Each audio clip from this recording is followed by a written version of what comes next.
नमस्कार बच्चों। आज मैं आपके लिए कक्षा 9 एनसीईआरटी एमपी बोर्ड गणित कक्षा 9 के लिए अध्याय जो 10 है, इसका नाम व्रत है। व्रत वाला जो चैप्टर है उसके महत्वपूर्ण वस्तुनिष्ठ प्रश्नों को लेकर आया हूँ और इसी तरह इससे आपको एग्ज़ाम में फ़ायदा मिलेगा इस वीडियो को देखने पर। इस चैप्टर से अध्याय जो 10 है व्रत वाला, उससे संबंधित जो प्रश्न आएंगे पेपर में उनमें आपको मदद मिलेगी करने के लिए। तो आइए पहले जान लेते हैं महत्वपूर्ण इसके स्मरणीय जो बिंदु हैं उनको जान लेते हैं, फिर उनके वस्तुनिष्ठ प्रश्नों को अपन लोग अवधारणाओं के साथ करना सीखेंगे। तो पहला यहाँ प्रश्न आता है कि अपन लोग यहाँ कह रहे हैं कि बच्चों आपने घड़ी में देखा होगा कि सेकंड की सुई घड़ी के डायल के ऊपर जल्दी जल्दी चक्कर लगाती है और दूसरा सिरा एक गोल पाथ में घूमता है। सेकंड की सुई के सिरे से बना हुआ एक पाथ एक व्रत कहलाता है। तो यहाँ बात वो ये कह रहे हैं कि जो घड़ी जब घूमती है तो उसकी अगर नोक को देखा जाए, उसके कांटे की नोक को देखा जाए तो वो नोक एक घूमते हुए एक व्रत को तैयार करती है, एक आकृति तैयार करती है। उस आकृति को अपन लोग व्रत कहते हैं।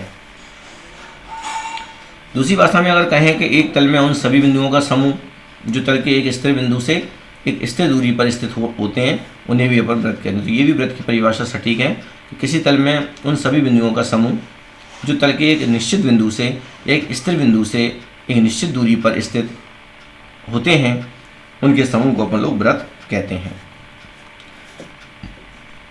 जो निश्चित बिंदु होता है उसे अपन लोग केंद्र कहते हैं व्रत का। जो निश्चित दूरी होती है उसे अपन लोग त्रिज्या कहते हैं।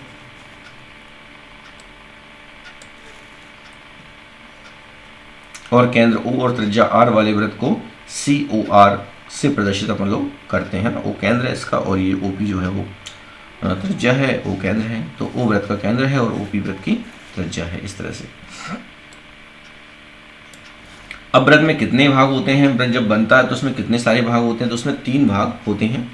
एक अंदर वाला भाग होता है जिसे अपन लोग अभ्यंतर बोलते हैं। एक पर्दी वाला भाग होता है जिसे अपन लोग व्रत की पर्दी कहते हैं। और एक बाहर पर्दी के बाहर वाला क्षेत्र होता है जिसे अपन लोग कह सकते हैं अपन लोग बहिर्भाग कहते हैं इसे अपन लोग, है ना। तो इस तरह से इसमें 3 साइड होती हैं। एक इनसाइड होता है, एक ऑन साइड होता है और एक आउटसाइड होता है। तो इसमें 3 साइड होती हैं। एक अभ्यंतर कहलाता है, इंटीरियर। एक सर्किल होता है ये पूरा, जिसे अपन लोग पर्दी कहते हैं, सर्कमफेरेंस कहते हैं। और इस सर्कमफेरेंस के बाहर का हिस्सा होता है जिसे अपन लोग एक्सटीरियर बोलते हैं या फिर बहिर्भाग बोलते हैं। तो 3 भाग इसमें होते हैं। इस चित्र में यहाँ दिख भी रहे हैं अपन को, देखो ये अंदर का क्षेत्र से अभ्यंतर कह रहे हैं यहाँ पर, और एक ये बाहर वाला जो एक सर्किल जो बना हुआ उसे व्रत कह रहे हैं और उसके बाहर वाले भाग को बहिर्भाग यहाँ पर कह रहे हैं। केंद्रीय व्रत क्या होता है, अगर एक ही केंद्र मानकर कई व्रत बनाए जाते हैं, कई व्रत तैयार होते हैं, अगर केंद्र एक ही हो और उसको केंद्र मानकर कई व्रत तैयार किए जाते हैं तो वो सभी केंद्रीय व्रत वहाँ पर वो कहलाते हैं। व्रत को अपन लोग एक ही केंद्र वाले व्रतों को केंद्रीय व्रत कहते हैं। कंसंट्रेट सर्किल्स अपन लोग बोलते हैं, है ना। इस तरह से ये बहुत सारे व्रत इसी केंद्र के हिसाब से बने हुए हैं, तो ये सभी केंद्रीय व्रत कहलाएंगे, है ना।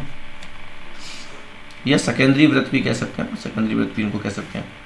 व्रत की चाप, व्रत के एक सतत भाग को व्रत की चाप कहते हैं। अगर व्रत में से अपन कोई हिस्सा देखा जाए तो पूरी जो पर्दी रहती है वो एक चाप होता है और इसमें जितना भी कटेगा वो भी चाप का हिस्सा कहलाएगा। व्रत की जीवा क्या होती है, जब व्रत पर कोई 2 बिंदु अपन लोग आपस में मिलाते हैं तो जो रेखाखंड मिलाने के काम में आता है उस रेखाखंड को अपन लोग व्रत की जीवा कहते हैं।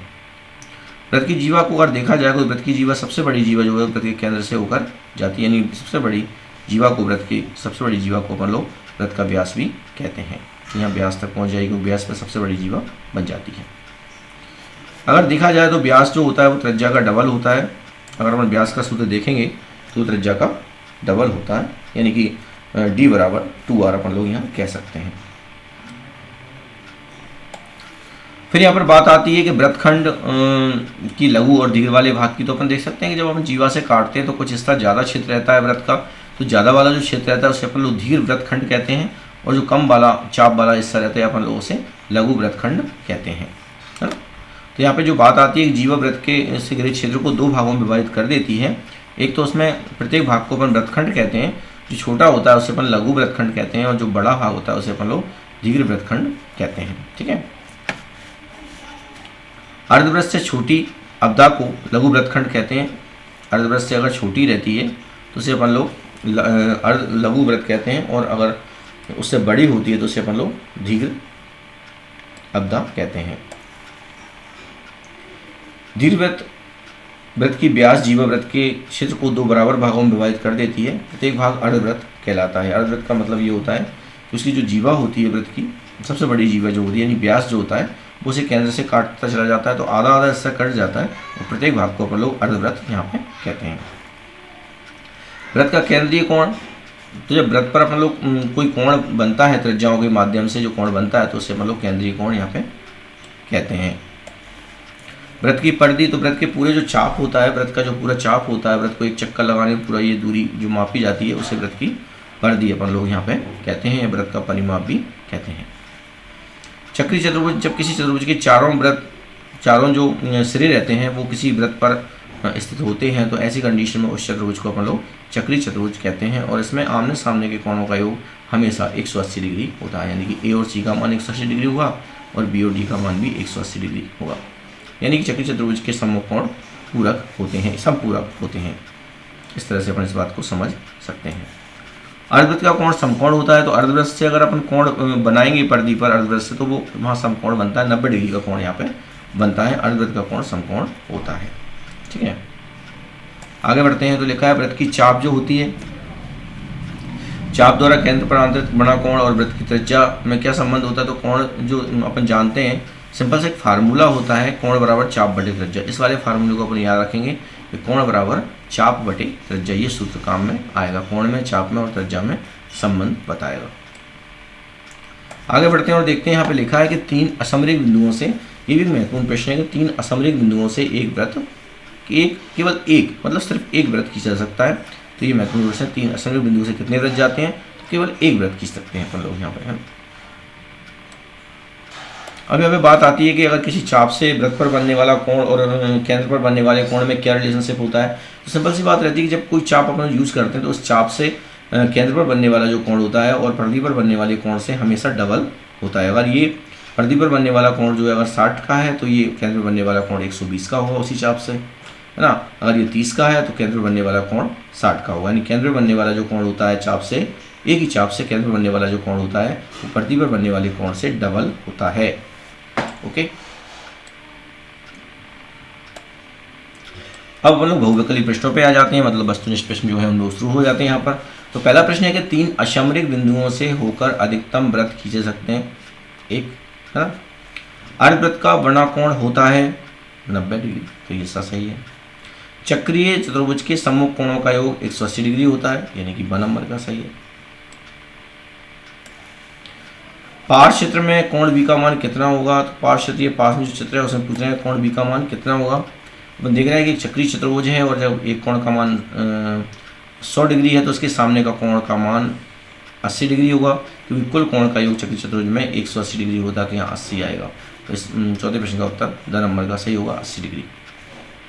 फिर ये 5वां प्रश्न आता है कि 5 सेंटीमीटर त्रिज्या वाले वृत्त के केंद्र से 3 सेंटीमीटर दूरी पर स्थित जीवा की लंबाई क्या होगी। तो अपन देख सकते हैं चित्र को बनाकर यहाँ पर कि 5 सेंटीमीटर का यहाँ त्रिज्या है और जीवा की जो दूरी है वो 3 सेंटीमीटर है, तो उससे आधी जीवा यहाँ पे आ जाएगी। पाइथागोरस में जब लगाएंगे तो कर्ण के वर्ग में से लंब का वर्ग हट जाएगा अंडर रूट में, तो 4 आएगा, और इसका चूंकि आधी जीवा है तो डबल करेंगे, 4 दूनी 8 हो जाएगा, यानी 8 यहाँ पे जीवा इसकी बनेगी वृत्त की यहाँ पर। तो ये है ना, तो यहाँ पे इसका जो 5वें प्रश्न का जो उत्तर है वो जीवा की लंबाई पूछी गई है, तो ये 2 नंबर का सही होगा, 8 सेंटीमीटर। ठीक है दोस्तों, आगे बढ़ते हैं और 6वां प्रश्न पर लोग इसमें देख लेते हैं। इसमें लिखा है कि ABCD एक चक्रीय चतुर्भुज है और AB चतुर्भुज के परिगत वृत्त का एक व्यास है। दिख रहा है अपन को, ये ADC 40 डिग्री है तो ADC 40 डिग्री है ये वाला, तो BAC कितना होगा, BAC कितना होगा। तो अपन सिंपल सी बात है कि अगर ये यहाँ पे देख रहे हैं अर्धवृत्त से ये 90 का कोण बनता है, 90 का बनेगा यहाँ पे, तो ये 40 का बन रहा है, तो यहाँ पे कितना बनेगा, यहाँ पे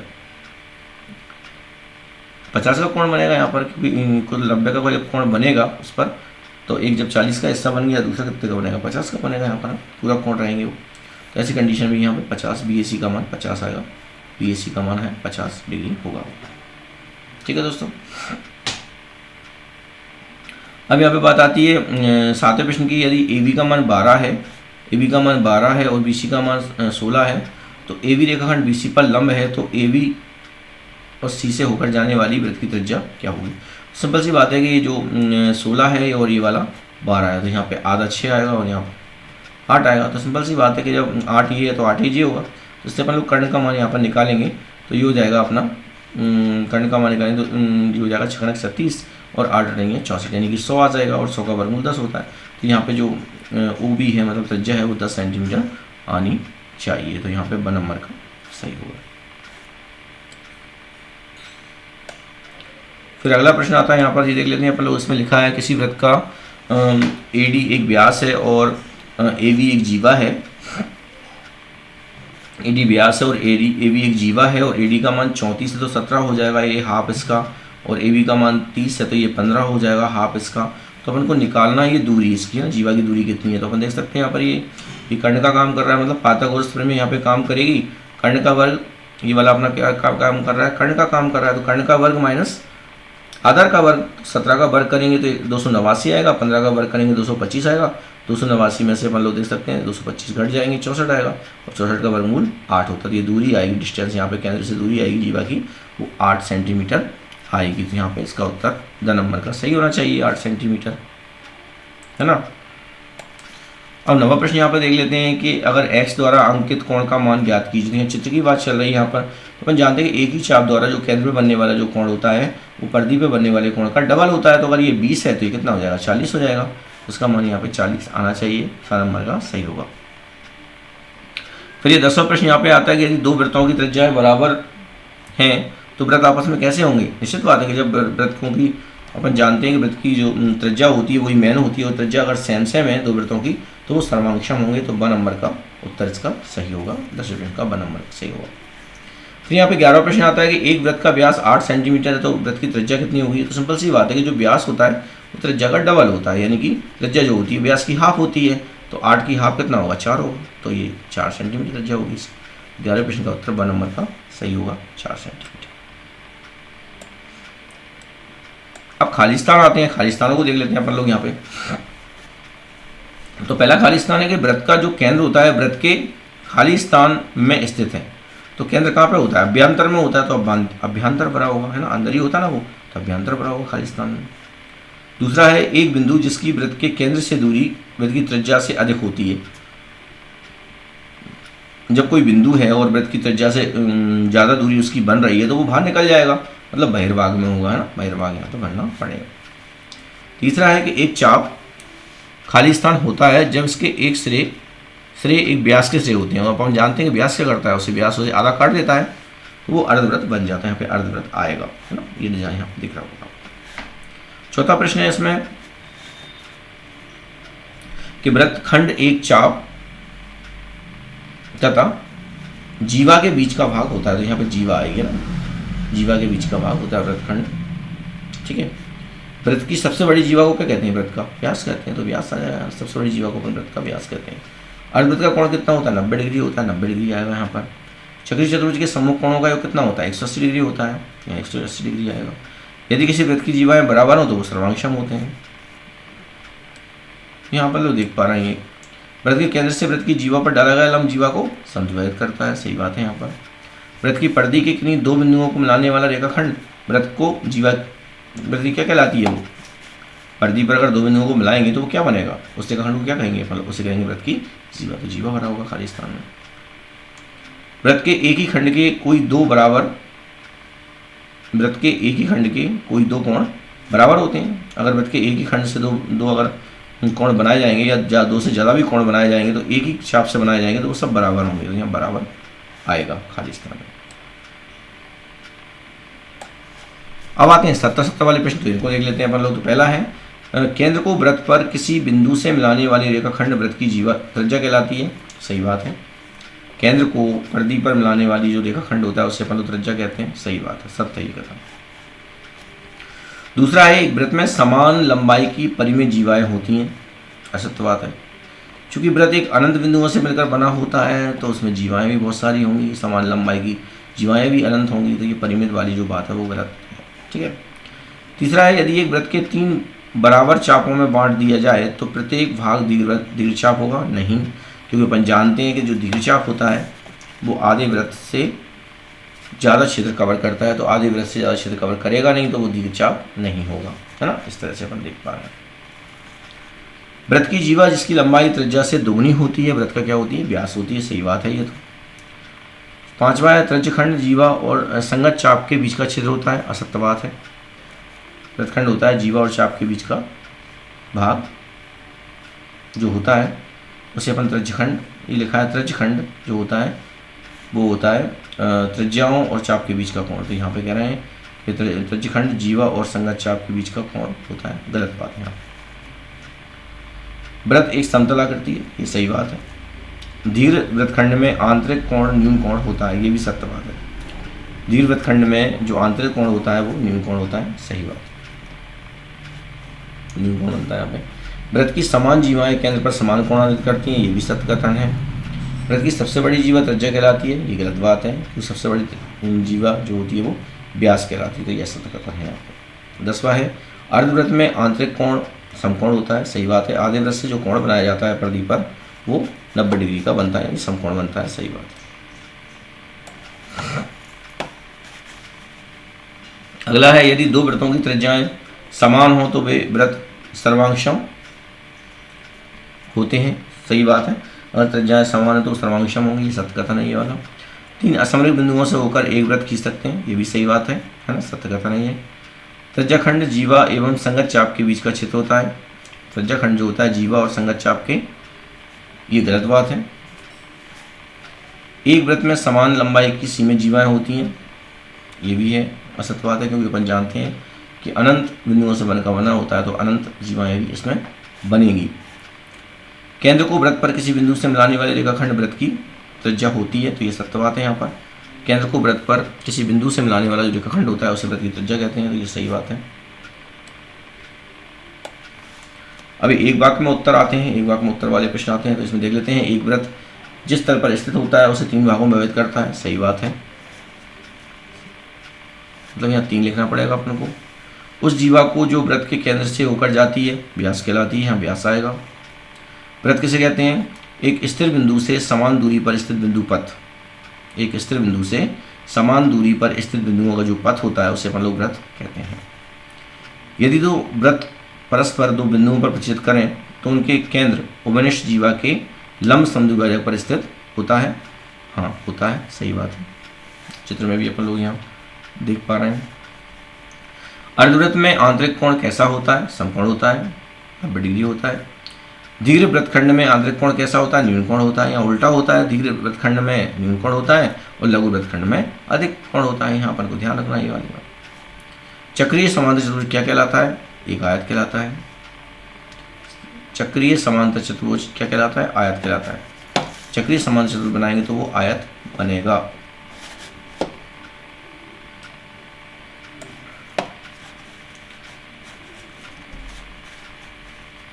चक्रीय समचतुर्भुज क्या बनेगा?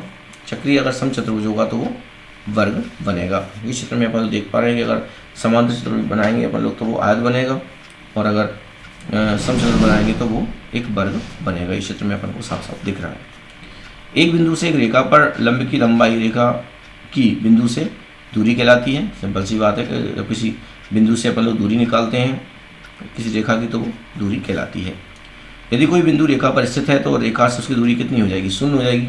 जब बिंदु रेखा पर ही स्थित है तो अपन दूरी कैसे निकालेंगे? वो उसी पर स्थित है, शून्य दूरी होगी यहाँ पर। 2 सर्वांगसम वृत्तों की त्रिज्याओं में क्या संबंध होता है? तो 2 सर्वांगसम वृत्तों की त्रिज्याओं में हमेशा बराबर का संबंध होता है, तो वो बराबर रहते हैं। वृत्त के अंदर का भाग क्या कहलाता है? वो अभ्यंतर कहलाता है ना। और वृत्त को एक तो वृत्त होता है जिसे अपन परिधि कहते हैं, और वृत्त के बाहर के भाग को अपन लोग बहिर्भाग कहते हैं। तो ये एक शब्द में उत्तर यहाँ पर आ गए। अब एक सही जोड़ी वाला यहाँ पे ऑप्शन आया है, सही जोड़ी देख लेते हैं अपन लोग। तो अर्धवृत्त का कोण कितना होता है? समकोण होता है, तो ये समकोण 90 डिग्री होता है, इससे मिल जाएगा, है ना। दूसरा है चक्रीय चतुर्भुज के सम्मुख कोणों का योग कितना होता है? चक्रीय चतुर्भुज के सम्मुख कोणों का 180 डिग्री होता है, तो ये 180 डिग्री से मिल जाएगा, मतलब फासे मिल जाएगा। चक्रीय चतुर्भुज कौन होता है? चक्रीय समचतुर्भुज जो होता है वो वर्ग होता है, इससे मिल जाएगा, है ना। वृत्त की सबसे बड़ी जीवा क्या होती है? व्यास होती है, तो इससे मिल जाएगा आ नंबर से, है ना। किसी जीवा का लंबवर्धक क्या होता है? वृत्त के केंद्र से होकर जाने वाला रेखा होता है, इससे मिल जाएगा। दो बराबर वृत्तों की त्रिज्याएं क्या कहलाएंगी? जो बराबर वृत्तों की त्रिज्याएं भी बराबर कहलाएंगी, 2 नंबर से मिल जाएगा। इस तरह से अपन लोगों ने देखा इस चैप्टर में महत्वपूर्ण कौन कौन से प्रश्न यहाँ पे बनते हैं, वस्तुनिष्ठ प्रश्न यहाँ पे बनते हैं इसमें, जो अपन लोगों ने यहाँ देखे। तो निश्चित है कि आपको ये वीडियो पसंद आई होगी और इस वीडियो से आपके अध्याय जो 10 है कक्षा 9 का व्रत नामक जो अध्याय है उसका चैप्टर का नाम जो व्रत है उसके जो वस्तुनिष्ठ प्रश्न है उनको अपन को करने में आसानी हो जाएगी आपको, और एग्जाम में आप इस चैप्टर संबंधित प्रश्नों को सॉल्व कर पाएंगे, वस्तुनिष्ठ प्रश्नों को हल कर पाएंगे। और अगर आपको ये वीडियो पसंद आई हो तो अपने दोस्तों में शेयर जरूर करें और मेरे चैनल को सब्सक्राइब करें। धन्यवाद साथियों।